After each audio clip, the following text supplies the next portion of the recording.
And Meta's All up right. like 40 points, 50 points, 60 points, 55 points. All right, recording has been started. All right, we're just gonna launch into it, guys. So we're gonna do a bit of a pivot today.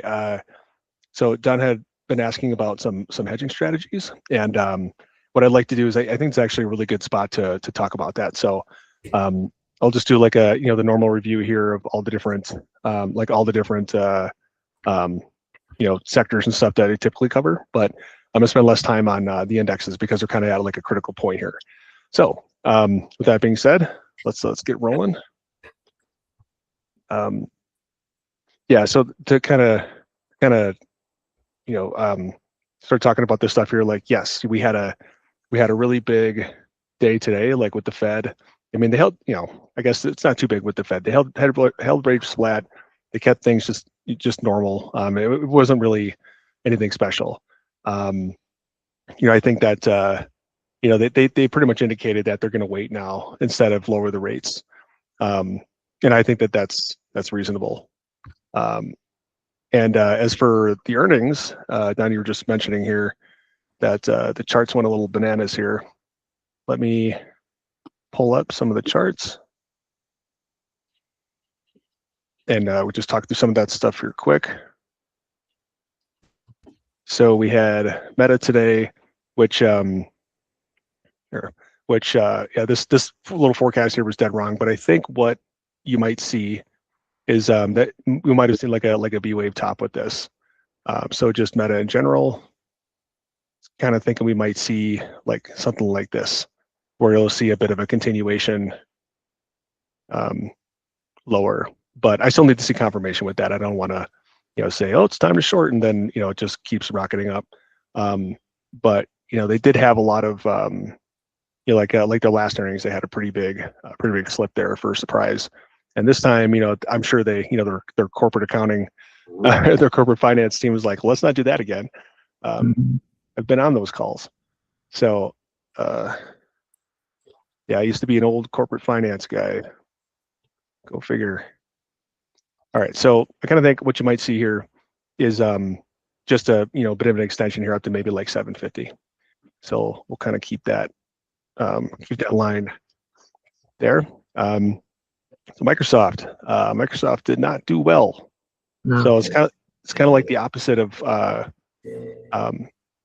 let's see here. So I kind of thought that they were going to have like a pullback. That ABC was kind of illustrative, but we'll see if they actually bounce or not. It kind of looks like they might make a new low here first, but we just don't know yet. So as of now, it's like one of these descending wedges, and I do think that if they make a new low or something like that, and they bounce on some high volume, then you could see a breakout up higher, but that's still not a good reaction to earnings. Let's see here, who else? Tesla. I was going to add some TSLL today to hedge the short Tesla, but I still just want to see what happens here. There's a lot of, the volume has declined, in a significant way. The earnings were good, but compared to the last quarter and stuff, it wasn't all that great. Okay, so we'll see what happens with those. Usually, the first move is not like the real move. So today, pretty much, I'll kind of just do like a quick update. Sorry, I'm looking for like a clean chart here. Let's use SPX. All right. Nope, it's got gaps. Sorry. Just having a conversation with myself. Don't worry about it, guys. Okay, so we've been kind of watching this, this march up here, for the last couple of days, back since the 21st here, and it wasn't really unexpected, I guess. We've got several kind of patterns here that when they prove out, or when they start to follow these trend lines, they become a little bit more predictable. We ended up drawing this out before, and this wasn't a big surprise, but now I think what we're seeing here is we finally have that 7,000 tag, And that's kind of like the signal where it's like, all right, now we can start selling again, or we could, you know what I mean? Like it just did another trend line tap. So it's possible we could see another, another run higher, maybe like 70 or like 70.48 or something like that. That's an extension level. But pretty much, what I think happened here is that it's not an accident that we hit 7,000 last night. They didn't have enough muster to get to get higher during the regular cast session yesterday. So in my opinion, it's like now that level's been tapped, there's a lot of gamma resistance up there and a lot of dealer hedging and stuff that's taking place. So that level's defended pretty well. So today we did see a bit of a rejection, nothing strong. Just because we have a lot of participants here trying to jockey for position over with with earnings. So if I zoom in, so I guess to kind of keep it simple here, I think that what we might see is I'll give you the kind of the bullish scenario first, since that seems to be what's convenient. I'll change the colors here. So, and this is kind of similar to the kind of similar to the Nasdaq. So we saw a lot of consolidation today, like in this little cluster here between this like 69.75 section here, and I think a lot of that was due to like dealer hedging, and a lot of the zero DT options flows seem to be they seem to be very very put heavy towards the end of the day. So I'm just wondering if maybe that was maybe trying to prepare for earnings. I'm not really sure, but long story short here is if this low holds, and let's say we see let's say we see one of these little ABCs that kind of corrected, or maybe a 5-wave series, something like that, we could see a slightly higher high. But if it is like a true wave 5, we could see it looks like it's selling off pretty decent here after hours. If it continues, that'll trap a lot of bulls, I think. But I mean, how many times have futures open only to be saved from the jaws of defeat when the other markets open? So looks like there's a decent amount of volume after that, but this is the bullish projection here. This is like a like a C leg here, and typically they're strong, but this one hasn't really been all that strong. It's been more just like kind of creeping up. So I think overall here, just the way it's kind of measured out, there's like an extension level at 70.48. So that's kind of what I'm watching here, where if it breaches 7,000 again and it continues up higher without much resistance, then I think we'll have to kind of flip the script to a more bullish sort of narrative. But I'm not really seeing like super strong volume here. It just kind of looks like if I go to like the 2-hour mark, you can kind of see that there's this volume divergence here up until today, of course, but for good reason. So typically when you see that volume divergence, you try to keep an eye on potential reversal signals. So that's the bullish projection here. I would say the secondary sort of view here. So let's say short term, like tomorrow, you see hold on. There we go. So you see maybe like a ABC maybe tomorrow morning, something like that. That gets potentially bought up and then maybe sold down again. But we're still within this consolidation pattern. So I always look for these ABCs. These A equals C sort of extensions. Let's see here. That would probably take us to. I mean, these earnings periods get nuts, and everything's priced for perfected, but especially the indexes. So you could see maybe like 69.30. I think maybe 69.15. The point of control for the range is right around here at this like 69.15, 69.20, where you see a lot of buy delta. So in my opinion, it'll be you'll probably see a big attempt at buying it back up. So I guess medium term, maybe like a week, we could see something like this if the bearish projection materializes. But I do think that that's probably the end of this giant pattern here.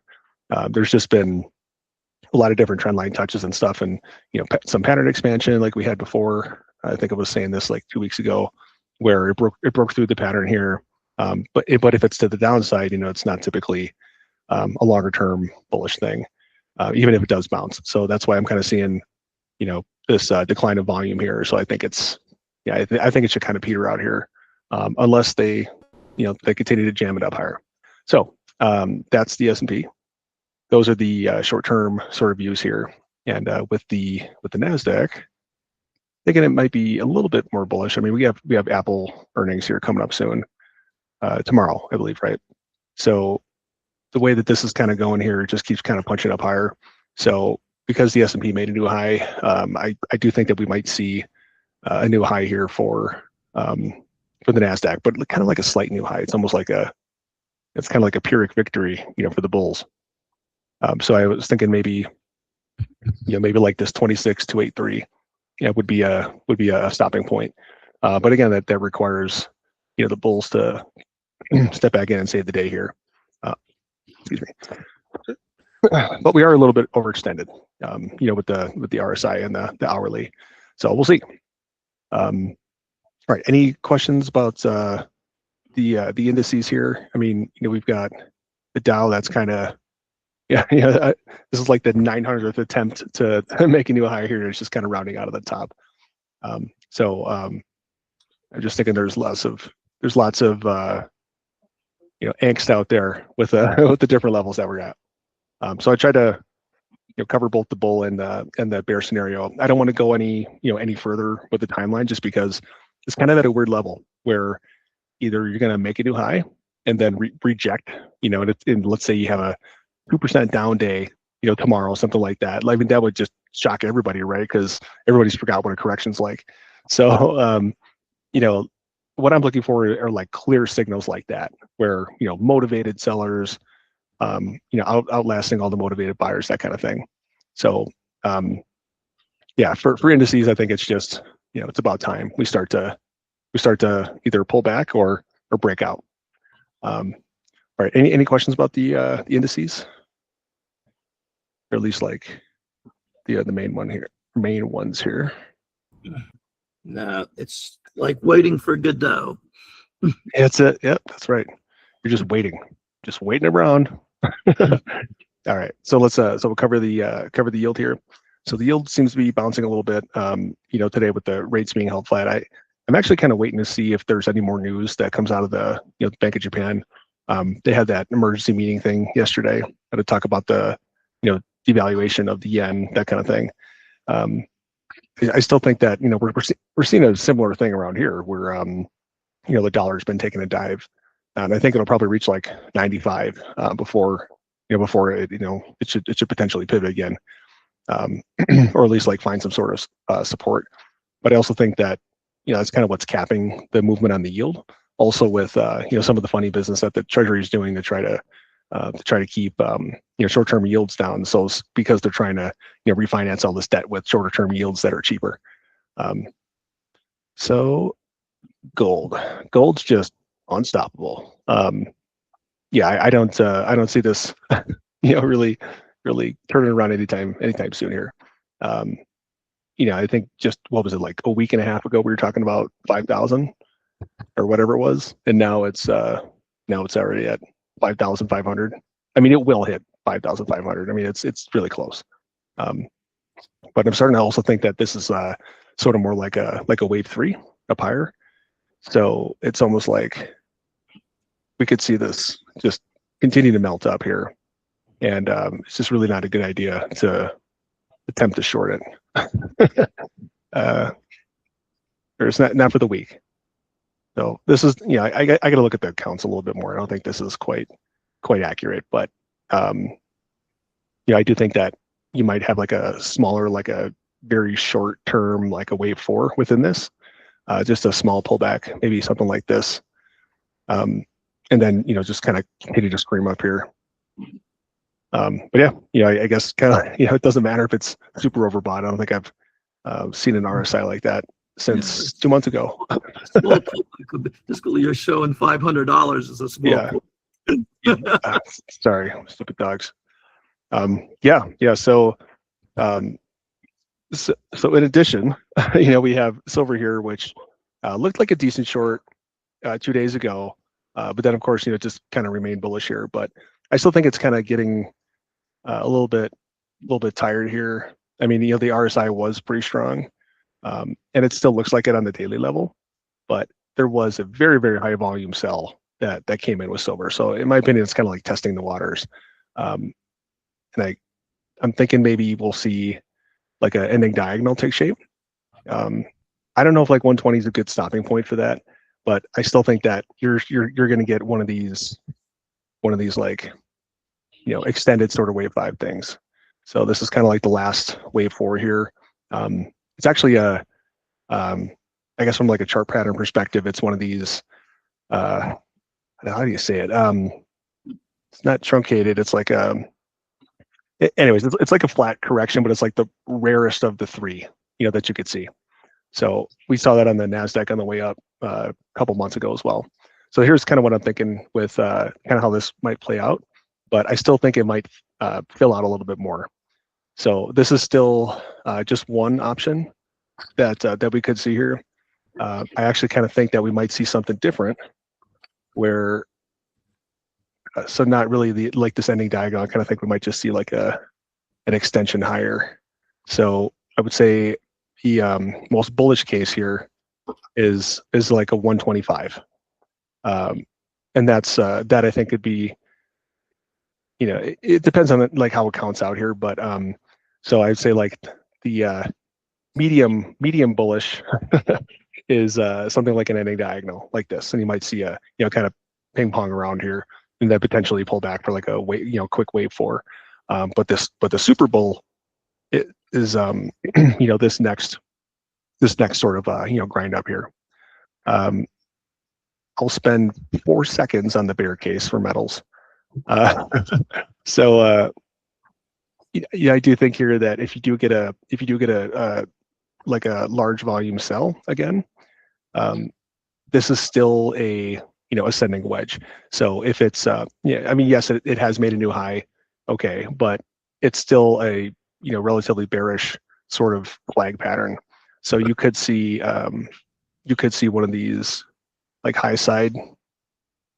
Here we go. So you could see one of these sort of like high side, like let's say it hits 120 overnight, something like that, and then you see just like a wave 4 kind of thing like this, and then that sets it up for the next like 5 wave up here, which is might be the final wave 5. We don't really know, but those are sort of like the bullish and bearish projections there, and it maps really to it maps to gold as well. Gold's just charging, but I mean, blow up top. There you go. You're seeing it live. Any questions about metals? All right, let's look at some oil. So oil is doing better than I expected. If we do get up here to this 0.786 level, I'm definitely going to add some. I'm definitely going to add some downside protection. I might actually be positive, or that position might be green if it gets closer up here, or at least my long position. It's a relatively large position in the tracker. But long story short here, I think that you'll see, you could see like a pullback kind of like this. Yeah, freehand drawing, there you go. So maybe like 68. But for now, I mean, I don't want to get too excited about it, just because oil's been one of those finicky things for many months. Same thing with gas. So gas, it had its top, and then it had its retrace, which got sold down pretty strong. It also had a really big contract gap. I mean, it showed like, what was it, like 48% down today or something like that, but it's not accurate. It's just a contract change. It's like if you change the adjustment on it, there you go. You really have to just look at the March contract. You can't really combine them. It's meaningless. Yeah. Right. So gas is notoriously difficult to chart just because of all those different contract flips. So I try to keep it consistent, at least, where either you adjust for the contracts or you don't at all. And if you don't, then you don't really get any sort of semblance of like longer term patterns or, extension levels or, just standard measurements. But yeah, anyways, I still think that, gas has probably got a little bit more room to grow. I think that let me look at this 2 hour. It didn't make any low. Yeah, maybe this is sort of like a wave top. Maybe we see something kind of like this, where it dips back down and then heads back up like this. But it's still too early to tell. I think that a lot of this stuff is weather driven right now. But if we do see some sort of pullback like that, it could be pretty, it could be pretty brutal and pretty fast. I mean, we've seen them before with gas. So I mean, I'm still 2 units short, not like full short, but at the earliest warning sign here of anything jumping up higher, I would probably add a long hedge for it. Any thoughts or comments on oil, gas? Well, on the gas, I'm looking, I mean, if you look at the move up, it looks to me like you have like 2 pennants forming there.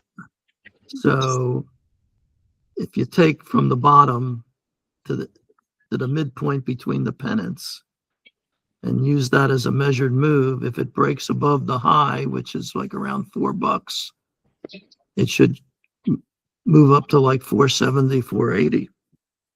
Yeah, yeah, I agree. So this is sort of like that measurement there. So if it just, it's I guess same concept, just different tool to use it. But yeah, you're right. You could easily use this as a source, some sort of pennant, and that A equals C. And the same thing with the next one there above it. Yeah. Yes. So this is where, if I have some confirmation here, where if it let's say you get some more kind of gyration here, maybe you get something like that, then it just keeps going up. That's kind of what I was hoping for, because then I could close out the shorts closer to the bottom of the range, and then it could definitely launch after that. I think there's enough buyers that have accumulated down here where it's it could be time. Could be time for that. But the only thing I would say is, like, I'm not going to do any like large position with longs, just because the large positions tend to, those triple leverage ETFs really have they really struggle if you're going back and forth like that. It's not easy to to make big profit on that. All right, let's look at SOX. So SOX is doing its thing. So if I measure this out, this is just, it's insane what SOX is doing here. It certainly looks like it's headed a little bit higher here. Like if we had an extended sort of wave 3 thing, and it might happen. I'm not saying it won't, but I'm really looking at wanting to add some more SOX shorts, just because one, it'll improve cost basis. And then also too, like when it finally does fall, it should be spectacular. You look at it, I mean, it has such a huge rise since 2022 that it's just one of those stocks. It's kind of like MicroStrategy, where it's like $400 a share or whatever. Now it's like 160. I don't think that'll happen, like that fast. But I still think that SOX is due for a pretty decent correction here. Let's take a look at Bitcoin. Bitcoin's kind of not really doing much. It's just really staying in this little like wave 4 kind of box. I do think it's either going to pivot back up here and test the 200 at the 105 kind of level, or it's going to head back down, test the 75.90 or 75.900 or whatever that is. Yeah, sorry, 75.700, and then jump back up. So it's just kind of like I wouldn't long or short it right now. Still a lot of selling going on, but who knows? Maybe it's fallen out of favor. Maybe they've drained all the liquidity out of the market. That's probably what they did. So Nvidia is, I think this is also another reason why we get, stocks that's been increasing here. So we have like 196 is that the 0.618% retrace. So that's the first level that I would either take profits on longs or potentially load up on a short or something like that. But I can definitely see that there's like a head and shoulders forming here on the daily level. But still, I just feel like there's not much juice left to squeeze out of Nvidia here.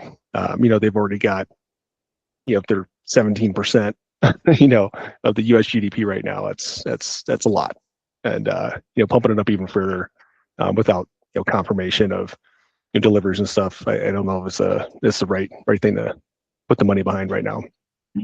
Tesla, I'm kind of leaning towards there's going to be like a kind of like a push up here because they did have positive earnings, but there's also low volume.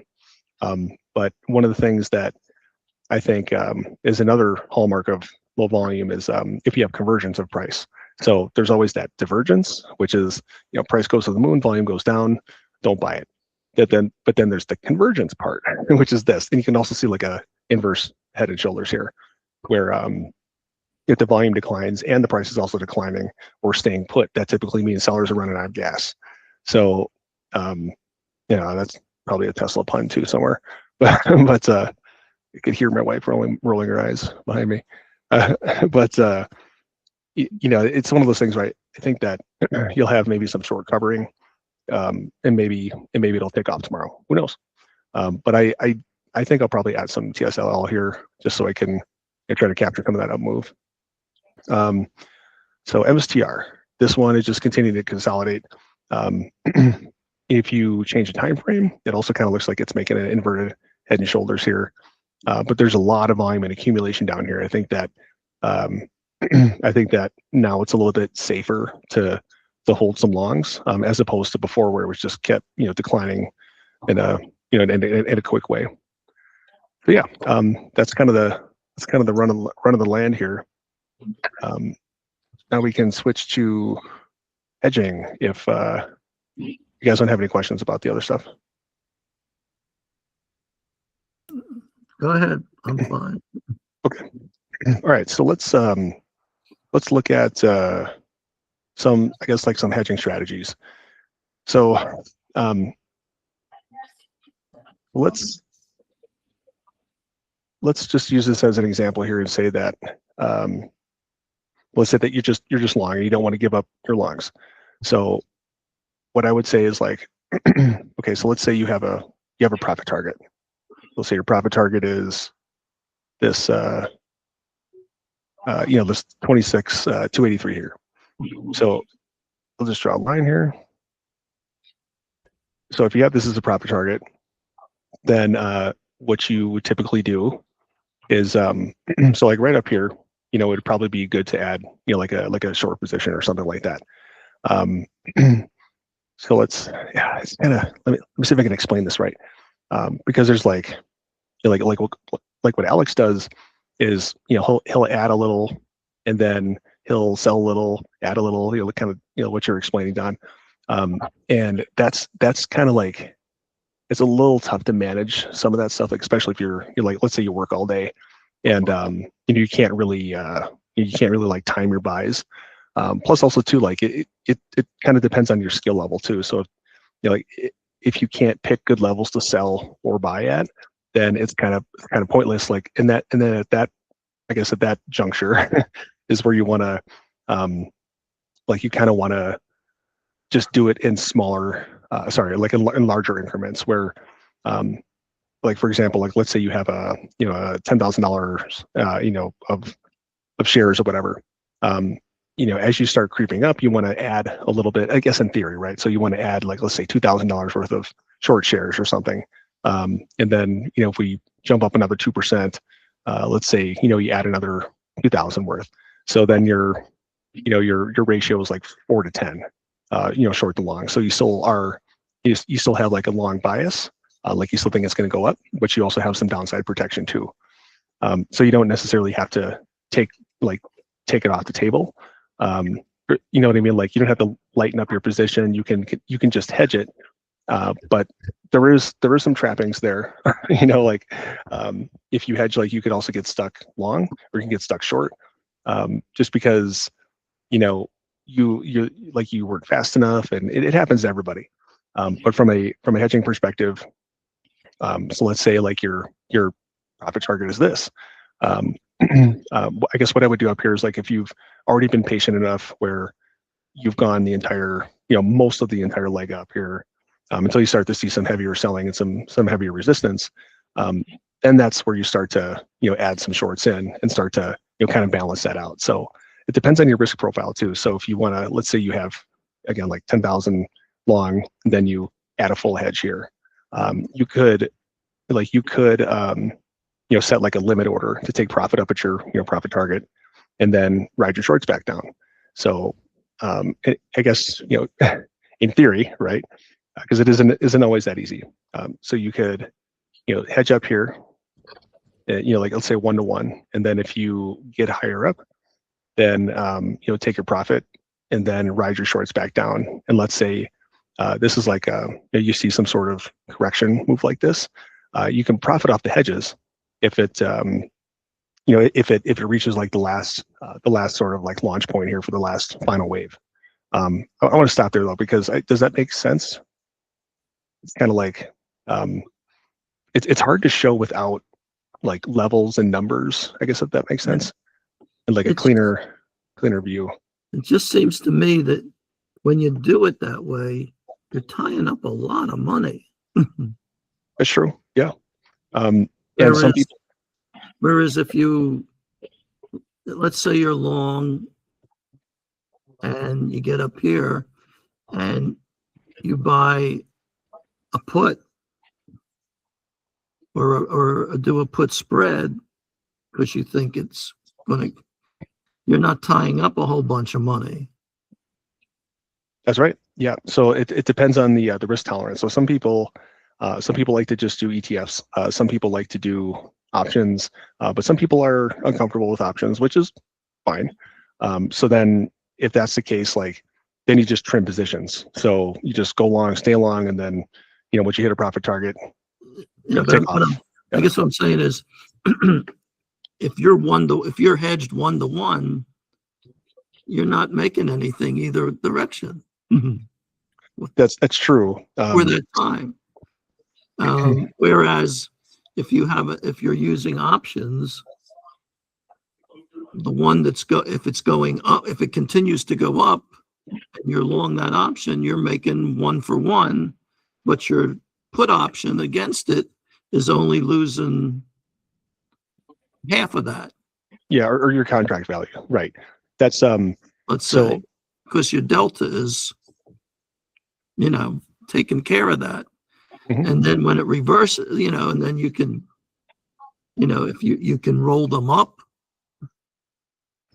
you know, that's true. If it keeps going up, you can roll it up, or you can and cover your risk that way. Yep. It just seems that you would have more maneuverability with the options than with just, because the other way you really have to time. You have to say, okay, that's the point where it's going to turn, and that's where I'm going to cover my one side. That's right. So what's I guess I would say there's really two main ways you can hedge. You can either that or just like flat out close your long position and take a profit and go home. But just from a, you know, hedging standpoint, you can buy the inverse ETF, and typically, you know, like what people like to do is, like, if you do end up chopping like this, it could be a very profitable strategy. But, you know, typically everything's clear in hindsight, right? But if you have, you know, two sides of, you know, ETFs here, and you kind of say like, okay, well, you know, we've had this big correction move here, so we'll probably have another ABC. That's where I would implement more of like the ETF sort of strategy, because then you can kind of layer it in, and you can take profits on shorts, take profits on longs. Like you can kind of adjust those lines as you go. But where I would use like the like, let's say you're long shares, and then you use a put option to protect yourself, I would use that strategy a little bit more in like a strong uptrend. So so for example, like down here, where we were kind of just, keep crawling up here. Well, when we have these big sort of sell days, when volatility increases, the value of that option is going to increase as well. So that, yeah, the shares are going to dip, but what you can do is when you have those put options, you can just cash out the puts and take a little bit of profit and then reinvest that in let's say more shares to improve the cost basis. Unless you've been holding shares for forever, and then you're just giving up alpha at that point. Yeah. Yeah. So I guess like it Well, kind of I see depends. that. I mean, if you're in a ping pong range, then using the index, the ETFs, that'll work fine. But as you know, all you have to do is find yourself in an uptrend and you thought it was a range and you covered the one end and now you're stuck. Yeah, going the wrong way and you're trapped in. That's very true. What else you could do is, of course you could sell calls as like a mini hedge. You could, like if you're at the bottom of a range and you have confidence that we're going to go back up and bounce, you could definitely like sell some puts. But that's not really like hedging. That's sort of like I want to pick up more shares at a cheaper price. Right. So it's kind of like different conceptually. And I'm trying to, sorry guys, I'm like trying to be thorough here just in case people are, watching this, at home here after the fact. So in my opinion, the long shares and then buying puts as protection, I think is the easiest way to do it. And I also think it's probably the most profitable long term because you're not necessarily betting on either side at that point. You're just adding protection to your portfolio, or whatever. Yeah, this could be the same as buying shares. It could be the same as buying an ETF, whatever. Like you can buy puts on pretty much anything. So in my opinion on this, it's like, the more and more you creep up here, you hold on to the shares. But if you're getting nervous, maybe trim up some of your long position, but take some of that profit. But you can also like you said, buy a longer term put, like a 90-day put or something like that. And then let's say the whole contract for 100 shares costs you $2,000. So if the shares continue to go up by a couple percent, you've already kind of paid for that put, and you're not necessarily dragging like the inverse ETF down with you. Because your losses are limited to that, however much you paid for that put contract. What else I like about it too is that like the math kind of changes a little bit when you're in a downtrend. Like I wouldn't buy calls if we were like, anticipating a bounce because the VIX is always really high. So in my opinion, I know I've said that 1,000 times, sorry, but as the VIX, continues to decline as you're headed up here, like those puts are cheap. And usually it's when protection is really, really cheap. That's when you probably should think about buying some, because volatility always, zero volatility always precedes massive volatility. So when you're looking at this sort of stuff with the setup, like let's take for example right now. So right now, let's say you got this, you've got this uptrend, and you still think that we're going to make a new high, but you definitely want to protect what you have. So once you started to see, well, you really should have did it like before the Fed meeting. So that would be something where like last night, you want to try to buy some downside protection. So once you see what happens with earnings or any sort of major volatility event, then you can reevaluate. But I do agree with you, John. It's like you have these you have options that you can use, and they have defined loss. But you can also make money if you do see a decline. And what's really nice is if you are in these sort of like grindy kind of patterns. So if you add some puts up here, to protect your long shares, and let's say you kind of do one of these things, if you have two legs of puts that you've added, you kind of close them right around here, and then you take that and you buy more shares. So then when it inevitably rises back up, you'll be able to profit on both sides. So I think it's an easier way to do it without dragging like ETFs with you. And that's actually one of the mistakes that I made back last year, just because I didn't want to buy puts because it's a little bit confusing for people to talk about like delta and theta and stuff like that. But I have to kind of purge my mind of people not understanding stuff, because you could explain it, and if people don't want to follow the trade, they don't have to. So now that I'm kind of trapped short with some of these things, it's like, yeah, I definitely would have made a lot more had I just bought some puts and let the puts expire. So in the future, I'll be doing more of that instead of doing like ETF hedges. But that's going to be more like single stock, I think.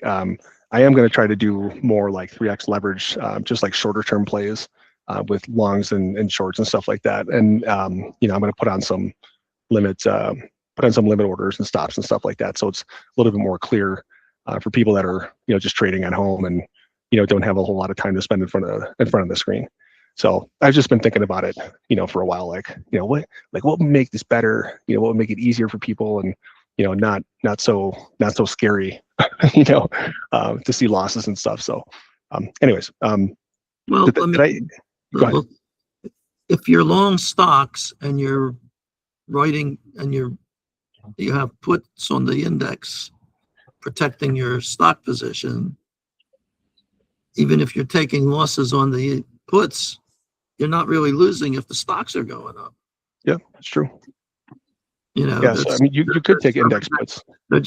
You're just betting that your stocks are going to do better than the index overall. Yeah. Which is kind of what like all these big hedge funds do. Yep. Yeah, and sometimes I mean, if you want to get more if you want to get more crazy, some people hedge with 0 DTEs. So if you think about well, some people also hedge with futures too, but futures, will make you broke if you don't know what you're doing. It's just like, it's like, oh yeah, I can make a ton of money, ton of leverage until you get wiped out. Don't go to sleep for a minute. That's right. Don't do it. So excuse me. So I think that the strategy here of adding put protection once you get to these sort of levels, I think is a good one.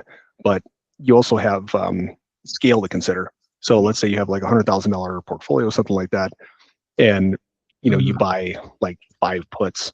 You could you probably net lose money, but it just takes time to like reinvest that if you made money on the puts and then reinvest it in the shares. Like I've done that too. Well, you can do the spreads too, and that cuts down the cost. Yeah, you can do the spreads. And the one thing I do like about like call spreads. So okay, so let's also say this too before we get close to wrapping up here.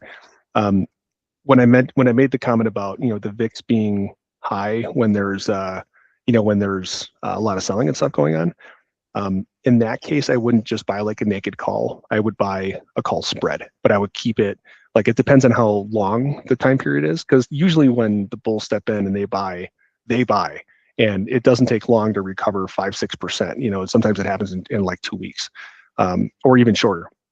So I'll just buy a call spread on it, and then as the VIX declines, my hedge, the calls that you sell on the other side of the spread, the value declines as well, as your original calls that you had. So if you do like a 10-point spread, something like that, over let's say 3 months, the odds of profit are going to be pretty high for that. And then you don't have to worry about theta decay, or at least it's muted to to a pretty pretty negligible sort of loss. But it's really just like what you want to do and what your risk tolerance is. So some people, they just don't want to touch options at all. So either they'll their strategy is just you buy low, dollar cost average if it goes lower, and then sell out as you go higher. So it's really, you just got to know thyself, right? Know what you can tolerate for risk.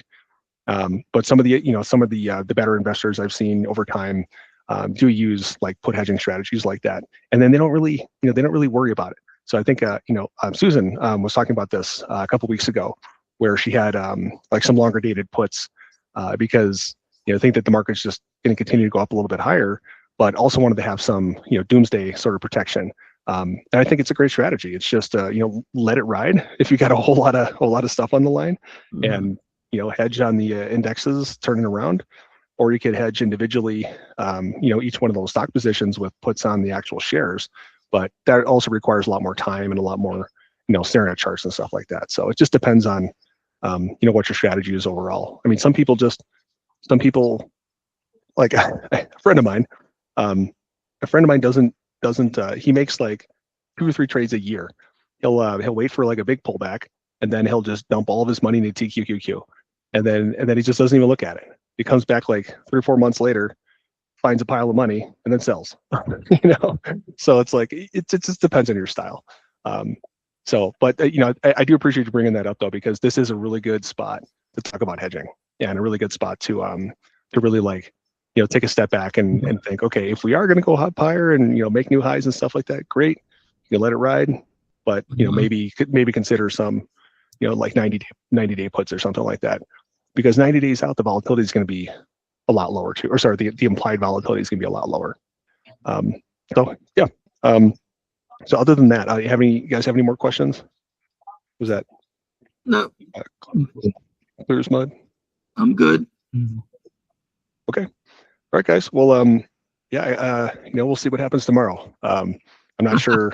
Yeah, I'm not sure we'll see like a lot of fireworks or anything. But we might see some selling. We'll see. I mean, you know, after hours here, it's still down, but you know what happens when those Europe boys get on the futures computers. So, all right, guys. Well, you have yourself a. Here we go. Let me stop here. Gold's already $100 under the high of the day. Ridiculous.